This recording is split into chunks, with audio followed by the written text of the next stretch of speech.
America Saudi అరేబియాల మధ్య భారీగా ఆయుధాల సరఫరా ఒప్పందం కుదిరింది.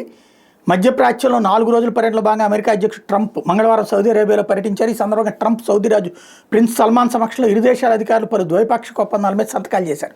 సౌదీ అరేబియాకి దాదాపు $142 బిలియన్ అంటే 12 లక్షల కోట్లకు పైగా విలువైన ఆయుధాల సరఫరాకు ఒప్పందం కుదిరిందని వైట్ హౌస్ ఓ ప్రకటనలో తెలిపింది. అమెరికాలోని ఏఐ ఇంధన మౌలిక రంగంలో Saudi company data volt $20 billion పెట్టుబడులు పెట్టనుందని పేర్కొంది. గాజాలో యుద్ధం, ఇరాన్ అణ్వస్త్రాల తయారీతో మధ్యప్రాచ్యంలో నెలకొన్న ఉద్రిక్తతల నేపథ్యంలో ట్రంప్ తన పర్యటనలో ద్వైపాక్షిక బంధం బలోపేతం చేసుకోవడంతో పాటు సౌదీ అరేబియాకు భారీగా ఆయుధాలు సరఫరా చేసేందుకు అమెరికా ఒప్పందం కుదుర్చుకోవడం ప్రాధాన్యం సంతరించుకుంది. మంగళవారం రియాద్లోని కింగ్ ఖాలిద్ అంతర్జాతీయ విమానాశ్రయానికి వచ్చిన ట్రంప్కి సౌదీ రాజు ప్రిన్స్ స్వయంగా స్వాగతం పలికారు. ఇరువురు నేతల మధ్య ద్వైపాక్షిక చర్చల అనంతరం అల్ యమహా ప్యాలెస్ రాయల్ కోర్టులో ట్రంప్ బృందానికి విందిచ్చారు. సౌదీ అరేబియాతో పాటు ఖతార్, యునైటెడ్ అరబ్ ఎమిరేట్స్ దేశాల్లోనూ కూడా ట్రంప్ పర్యటించబోతున్నారు.